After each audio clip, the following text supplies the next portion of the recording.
Welcome to மனதின் சமையல். நீ நம்ம பார்க்க போகிறது இஞ்சி குழம்புங்க. உடம்புக்கு ரொம்ப நல்லது, தொண்டைக்கு, தொண்டை சளிக்கு எல்லாத்துக்கும். முதல்ல இந்த இஞ்சி தோல் எடுத்துகிட்டு நம்ம கேரட் துருவத்தில் நல்லா துருவி எடுத்துக்கலாங்க. இப்போ அடுப்பை பற்ற வச்சுட்டு ஒரு கடாயை வச்சுருக்குங்க. கடாயில் ஒரு 4 ஸ்பூன் அளவுக்கு எண்ணெய் சேர்த்துக்கலாம். கடுகு 1 ஸ்பூன் சேர்த்துக்கலாங்க. இப்போ நம்ம இந்த மாதிரி நல்லா துருவி வச்சுருக்கோம் இல்லைங்களா, கேரட் துருவுதில் இஞ்சி இது இதுக்குள்ளே சேர்த்துக்கலாம். நல்லா இஞ்சி பச்சை வாசனை போகிற அளவுக்கு நல்லா வதங்கணுங்க.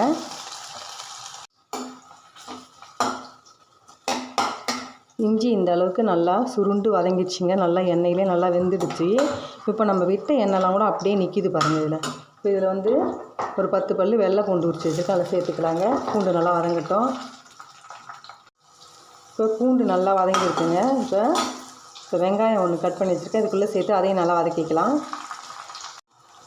பூண்டு வெங்காயம் எல்லாம் நல்லா வதங்கியிருக்குங்க. இப்போ தக்காளி ஒன்று இந்த மாதிரி நல்லா விழுதாக அரைச்சி வச்சுருக்கேன், இதுக்குள்ளே சேர்த்து அதையும் நல்லா பச்சை வாசனை போகிற அளவுக்கு நம்ம வதக்கிக்கலாம். இப்போ தக்காளி நல்லா பச்சை வாசனை போய் நல்லா வதங்கிடுதுங்க. இப்போ நம்ம சாம்பார் மிளகா பொடி ஒரு 2 ஸ்பூன் அளவுக்கு சேர்த்துக்கலாங்க. சேர்த்துட்டு இதையும் இந்த எண்ணெயிலே நல்லா கலந்து விட்டுக்கலாம். உடனே நமக்கு பச்சை வாசனை போயிடும். குழம்பு நல்லா நமக்கு கலராக இருக்கும். நல்லா கலந்துட்டு ஒரு 10 செகண்டு ஒரு சின்ன நெல்லிக்காய் சைஸ் புளி கரைச்சி ரெடியாக வச்சுருக்கேங்க. தண்ணி அதுக்குள்ளே சேர்த்துக்கலாம்.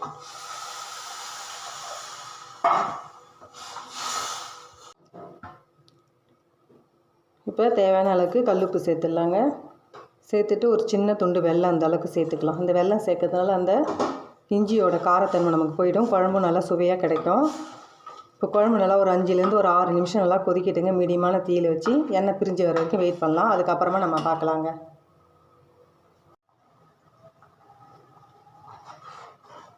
இப்போ எண்ணெய்லாம் பிரிஞ்சு வாரங்களில் வந்திருக்குங்க. குழம்பு நல்லா அருமையாக ரெடி ஆச்சு.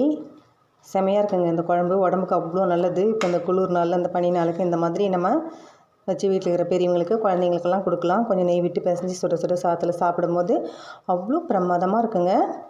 மனசுக்கும் மகிழ்ச்சியாக, உடம்புக்கும் ஆரோக்கியமாக இருக்குங்க. இந்த மாதிரி ஒரு முறை ட்ரை பண்ணுங்கள். இவ்வளோ தாங்க. வீடியோ பிடிச்சிருந்தாலும் என்னோடய சேனலுக்கு சப்போர்ட் பண்ணுங்கள். தேங்க்யூ.